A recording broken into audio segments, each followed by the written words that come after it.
গল্পের নাম dressing table, লিখেছেন রমাপদ চৌধুরী। অঙ্কের দিদিমণি বললেন, বেলা, কাল থেকে তুমি শাড়ি পরে আসবে। শুনে আমি ভীষণ ভয় পেয়ে গিয়েছিলাম। ক্লাসের অন্য সব মেয়ের দিকে তাকাতে আমার খুব লজ্জা করছিল। তাহলে কি আমি বড় হয়ে গেছি? মা আমাকে কিছুতেই শাড়ি পরতে দিত না।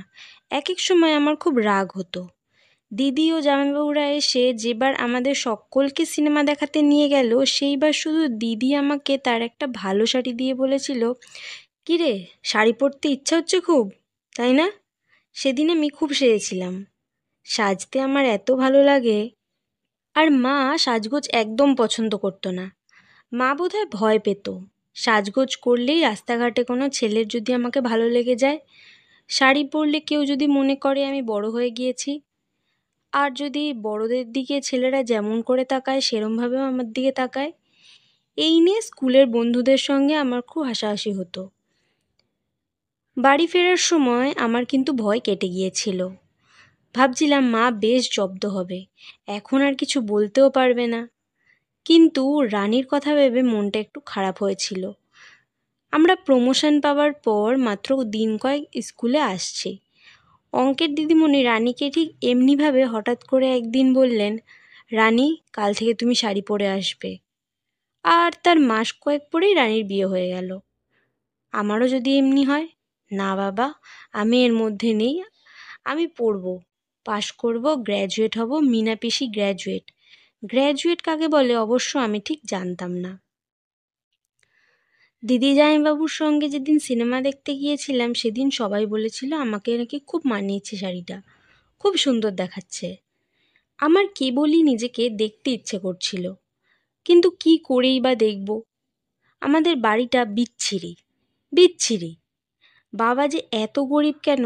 দূর, গরিব না ছাই, বাবার কাছে সব কিছুই শৌখিনতা। যেন শৌখিন হওয়াটা খারাপ। তাই একটা বড় আয়নাও ছিল না বাড়িতে। কি আর করি, দেওয়ালে টাঙানো কাঠের ফ্রেমের ছোট্ট আয়নাটাতেই মুখ দেখে শখ মেটাতে হয়েছিল। রানীর বিয়েতে গিয়ে আমি প্রথম ড্রেসিং টেবিল দেখলাম। তার আগে শুধু সিনেমার ছবিতে দেখেছি। মিনা পিসিদের অবশ্য আলমারির কবাটে বেশ কয়েকটা আয়না ছিল, কিন্তু সত্যি সত্যি ড্রেসিং টেবিল দেখলাম রানীর বিয়েতে। রানীর বাবা রানীকে বিয়েতে কত কী যে দিয়েছিল, একগা জড়োয়া গয়না, খাট, আলমারি, ড্রেসিং টেবিল। আমি সেদিনও খুব সেজেছিলাম। রানী ঠাট্টা করে বলেছিল, দেখিস ভাই, আমার বরটা যেন কেড়ে নিস না, যা দারুণ দেখাচ্ছে তোকে। স্কুলের সব বন্ধুগুলো হেসে উঠেছিল, সবাই সায় দিয়েছিল, আর আমি বারবার ড্রেসিং টেবিলের সামনে দিয়ে ঘুরে আসছিলাম আর চোখে নিজেকে দেখছিলাম। ঠিক মিনা পিসিদের বাড়িতে গেলে যেভাবে আলমারির আয়নায় নিজেকে দেখতাম, ঠিক তেমনিভাবে। ড্রেসিং টেবিলের শখ আমার তখন থেকে। তারপর তো কত কী হয়ে গেল। বাবা বদলি হলো কলকাতায়, আমরা ইকবালপুরের বাসায় এসে উঠলাম। আমি পাশ করে কলেজে ঢুকলাম, আর আমার কলেজের বন্ধুরা কেউ জানতো না। মাঝে মাঝেই আমি ইন্টারভিউ দিতাম। হঠাৎ একদিন শুনি কি আমার বিয়ে। কোনো দিন দাদা বৌদির সঙ্গে, কোনো দিন দিদি জামাইবাবুর সঙ্গে তখন বিয়ের বাজার করে বেড়াচ্ছি। বিয়ের চেয়ে বিয়ে বিয়ে ভাবটাই ভালো। তখন সবাই আমার মুখের দিকে তাকিয়ে আছে, আমার কোন শাড়িটা পছন্দ, নেকলেসের কোন ডিজাইনটা আমার চাই, কি কি স্বাদ। বর পছন্দের কথাটা অবশ্য কেউ জিজ্ঞেস করেনি। না করুক, ঠকিনি। ওকে আমার সত্যি সত্যিই খুব মনে লেগেছিল। তা সব যখন কেনাকাটা হচ্ছে, আমি বাবাকে বললাম, আর কিছু দাও না দাও, একটা ড্রেসিং টেবিল আমাকে দিতেই হবে। শুনে বাবা এমন অসহায়ের মতো মুখ করে আমার দিকে তাকালো যে আমার কান্না পেয়ে গেল। বারে, একটাই তো শখ, তাও দিতে পারবে না বাবা? মা সেদিন রাত্রিরে ফিস করে বলেছিল, হ্যাঁ রে বেলা, তুই নাকি ড্রেসিং টেবিল চেয়েছিস বাবার কাছে। আমার তখন এতদিনের স্বাদটা মিটবে না বলে বিয়ের সম্বন্ধে আর কোনো উৎসাহ নেই। আমার মনে হলো রানীর বিয়ের কাছে আমার বিয়েটা যেন বিয়েই নয়। অথচ রানীর তুলনায় আমি তো সত্যিই সুন্দরী। ততদিনে তা আমি বুঝতে শিখে গিয়েছি। আমার ভীষণ রাগ হলো। আমি মার কথার উত্তরই দিলাম না। মা আমার পিঠে ধীরে ধীরে হাত বুলিয়ে বলল, শোন বেলা, ওসব বলিস না, তোর বাবা কষ্ট পাবে। এমনিতেই ১,৫০০ টাকা বেশি খরচ হয়ে গিয়েছে। তাছাড়া ওরা গোদরেজ চেয়েছে, রেডিও চেয়েছে। কিন্তু আমি তো ওসব কিছু চাইনি। আমি সেই কোন ছেলেবেলা থেকে ভেবে রেখেছি বিয়ের সময় একটা ড্রেসিং টেবিল দিতে বলবো বাবাকে। আমার কতদিনের ইচ্ছা অমনি গদি মোড়া টুলে বসে আয়নার সামনে বসে সাজবো। টিপ, লিপস্টিক, স্নো, ক্রিম সব টুকিটাকি সাজানো থাকবে সেখানে। ঘরময় খুঁজে বেড়াতে হবে না। আর বেশ আরামে চুলে চিরুনি দেবো, চুল বাঁধবো। চুলের জন্য আমার কিন্তু বেশ গর্ব ছিল। ও তো নিজেই একদিন বলেছিল, আমি নিজেই একদিন জিজ্ঞেস করেছিলাম, এই আমাকে দেখে তোমার এত পছন্দ হয়ে গেল কেন বলো তো? আমি তো একটুও ভালো দেখতে নই। মিথ্যে করে বলেছিলাম অবশ্য। আমার চেয়ে যেন আরও কত সুন্দরী মেয়েও পেতো। পেলে আমাকে বিয়ে করতে যাবে কেন শুনি? ও শুনে কিন্তু মিটমিট করে হাসলো। ওর হাসিটা এত সুন্দর আর কি সরল। বলল কি, তোমার চোখ দেখেই। তুমি চটাস করে একবার চোখ তুলে আমার দিকে তাকালে, যেদিন দেখতে গেছিলাম, ব্যাস একেবারে কাত। আর যখন চলে গিয়েছিলে তোমার পিঠের দিকে তাকিয়ে অমন সুন্দর চুল, একেবারে ফ্ল্যাট হয়ে গেলাম। আমার সেদিন ভালোবাসায় একেবারে গলে যেতে ইচ্ছে হয়েছিল। তবু ইচ্ছে করেই ভুল বোঝার ভান করে বলেছিলাম, জানি জানি দেখতে যে ভালো নই সে আমি জানি। ওভাবে ঘুরিয়ে না বললেও চলতো। মিথ্যে মিথ্যে অভিমান দেখিয়ে ওর মিষ্টি মিষ্টি কথা শুনতে কী যে মজা লাগছিল। আমি তখন খাটের উপর বসে গল্প করছিলাম আর ও শুয়েছিল। এমন পাজি না, হঠাৎ হেসে বলল, তাই বুঝি? তারপর আমাকে দুহাতে টেনে নিয়ে আমার মুখ বন্ধ করে দিল। আর রাগ থাকে? ও আদর করতে করতে বলল, সুন্দর কিনা ঠিকই জানো, শুধু আমার মুখ থেকে শুনতে চাও। আমি হেসে উঠে বললাম, বাহ, আমি কি করে জানবো? আমি কি নিজেকে দেখতে পাই? আচ্ছা, নতুন বিয়ের পর এটা চাই ওটা চাই স্পষ্ট করে বলা যায়? কি জানি বাবা, আমার কিছুই চাইতে লজ্জা করতো। তাছাড়া ও তো বলতে পারতো, কেন আয়নায় নিজেকে দেখো না, ব্যাস তাহলেই ড্রেসিং টেবিলের কথাটা বলতে পারতাম। ওদের বাড়িতেও ড্রেসিং টেবিল ছিল না। মানে বেশ ভালো ডিজাইনের বড় আয়না দেওয়া টেবিল না হলে তো আর ড্রেসিং টেবিল বলে মনে হয় না। ওদের যেটা ছিল সেটাকে কি বলবো ভেবে পাই না। একটা চারকোনা উঁচু টেবিলের উপর মাঝারি সাইজের একটা আয়না বসানো, আর তার আয়নার পিছনের পাড়া উঠে উঠে কালো কালো দাগ দেখা যেত। চিকেন পক্স সেরে যাওয়ার পর অমন ফর্সা মিটলুকে যেমন লাগতো ঠিক তেমনি। মিটলু আমার ভাসুরের মেয়ে। মিটলুর অত্যাচারে আমি একেবারে অতিষ্ঠ হয়ে উঠেছিলাম। আমার পাউডারের কৌটা ঢেলে ছড়িয়ে রাখবে, চন্দন সাবান এনে দিত ও, দুদিনেই শেষ। সোপ কেসে একরাশ জল, সাবানটা যে গলে যাবে সে জ্ঞানও নেই। আর ঘুরছে ফিরছে আমার লিপস্টিকটা ঠোঁটে ঘষছে। আমি একদিন খুব বকে দিয়েছিলাম মিটলুকে। আমার যা প্রথম প্রথম সত্যি আমাকে খুব ভালোবাসতো। ও মাঝে মাঝে একটু রাত মানে 9:30-10টায় ফিরতো। তখন যা বলতো, হ্যাঁ রে চটকি, ঠাকুরপোকে একটু করকে দিতে পারিস না? আমি হাসতাম। এক এক দিন জোর করে সিনেমা দেখতেও পাঠাতো আমার যা।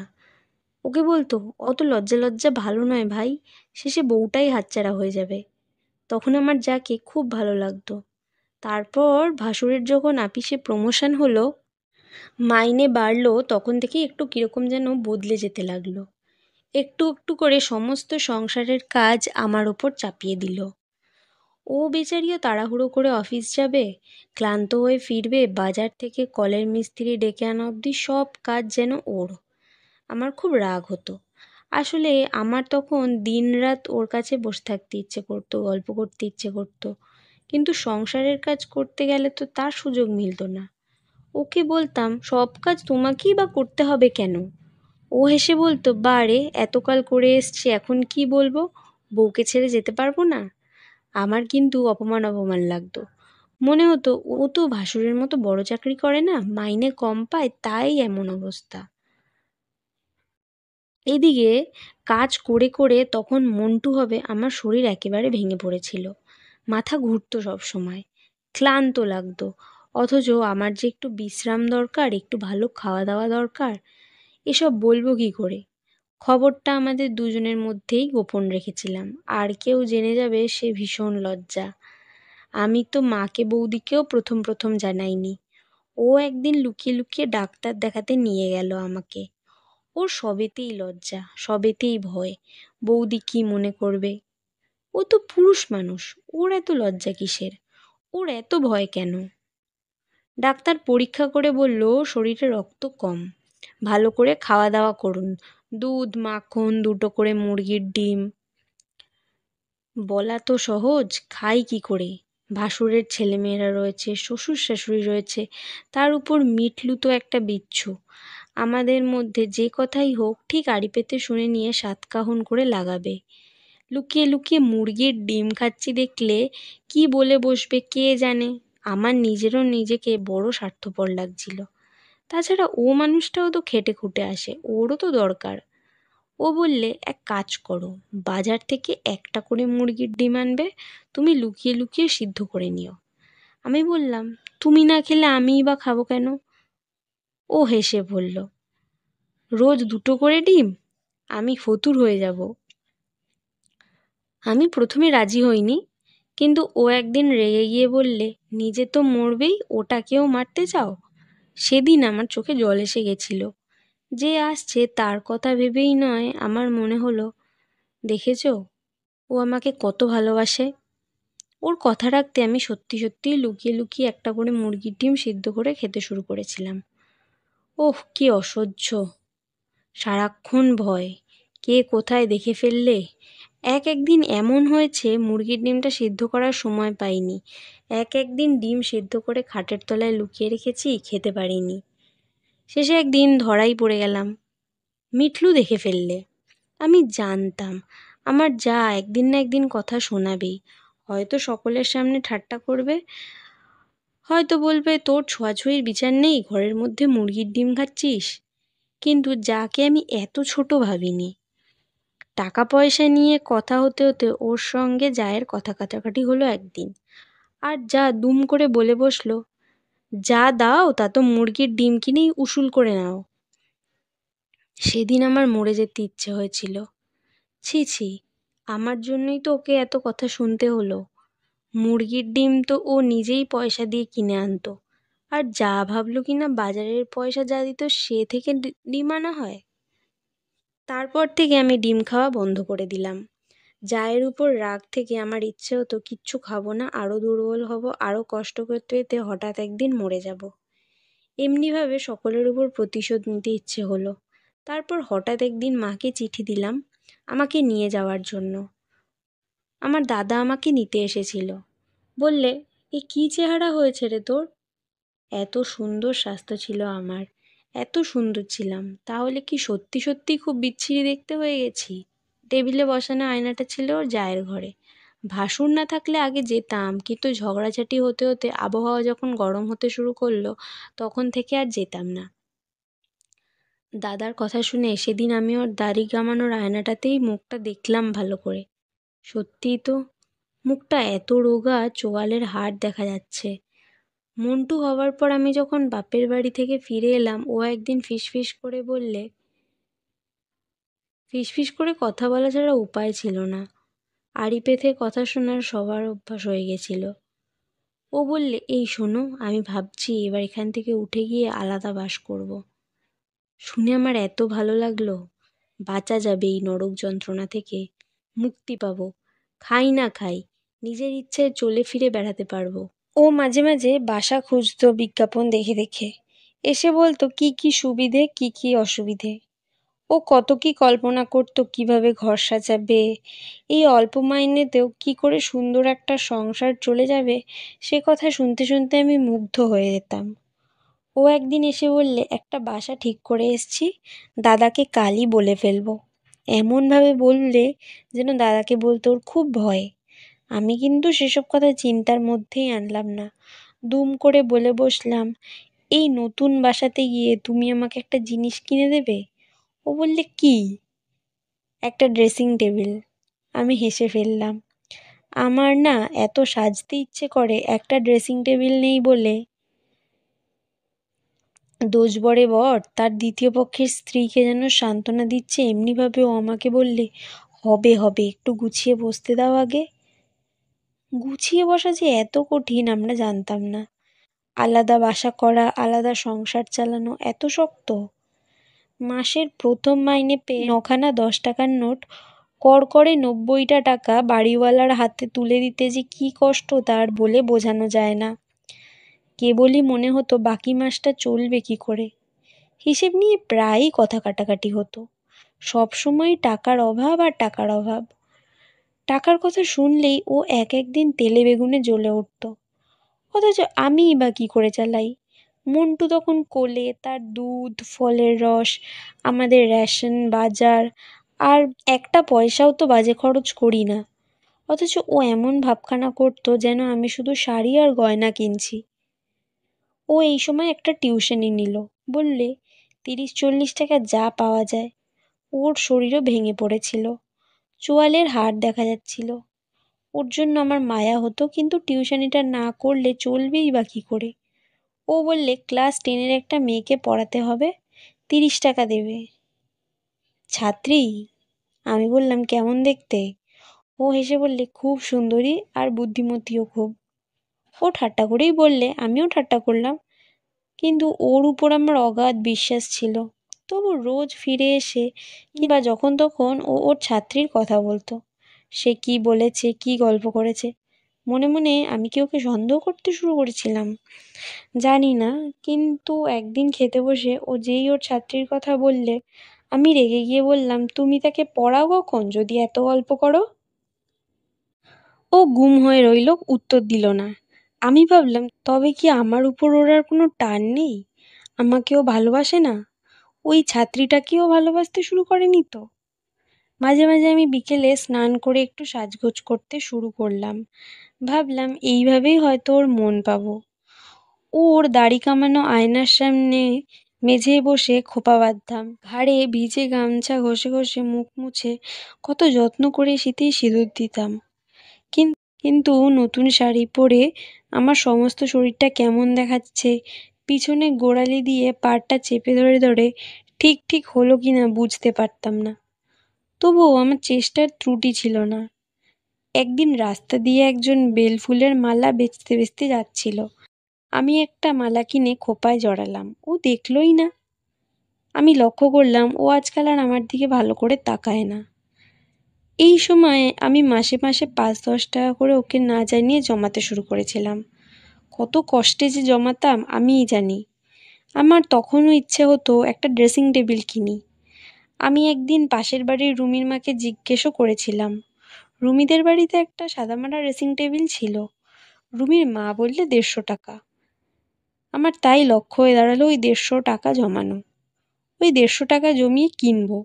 সেই রানীর বিয়ের দিন থেকে আসার পর থেকে সারা জীবন ধরে যে স্বাদটুকু লুকিয়ে লুকিয়ে রেখেছি সেটা মিটিয়ে ফেলবো। 27 বছর বয়সেও যদি সেটুকু মেটাতে না পারি তবে আর কবে মেটাবো? হ্যাঁ, স্বাদটা মনের মধ্যে পুরে রেখে সাধ্য জোগাড় করতে করতে কতবার অসুখে বিসুখে কিংবা টানাটানিতে খরচা হয়ে গিয়েছে। আবার নতুন করে জমাতে শুরু করেছি। যে মাসে সত্যি সত্যিই 150 টাকা হলো সেদিন আমার কি আনন্দ! ঠিক করে ফেললাম ও ফিরলেই ওকে বলবো।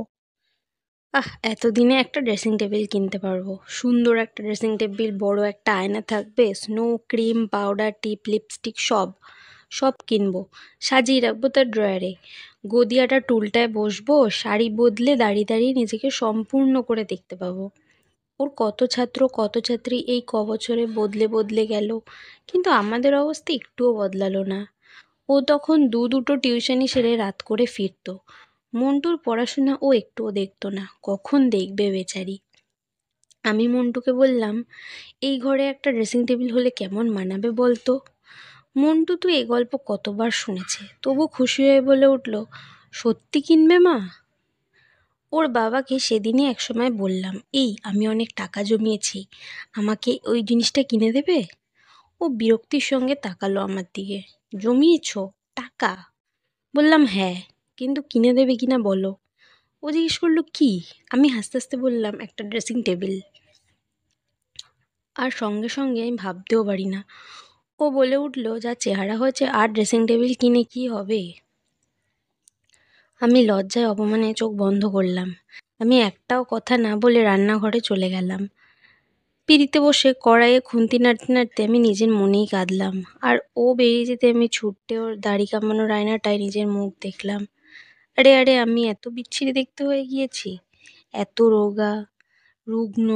আর আমার সেই কোমর পর্যন্ত লুটিয়ে পড়া চুল কোথায়? সিঁথির দুপাশের চুল ফিকে হয়ে গেছে। আর আমি নিজেকে দেখতে পারলাম না। বিছানার উপর লুটিয়ে পড়ে আমি ছোট ছেলের মতো ফুপিয়ে ফুপিয়ে কেঁদে উঠলাম। নমস্কার। গল্পটা ভালো লেগে থাকলে লাইক, শেয়ার, কমেন্ট করবেন আর আমার চ্যানেলটিকে সাবস্ক্রাইব করে দেবেন।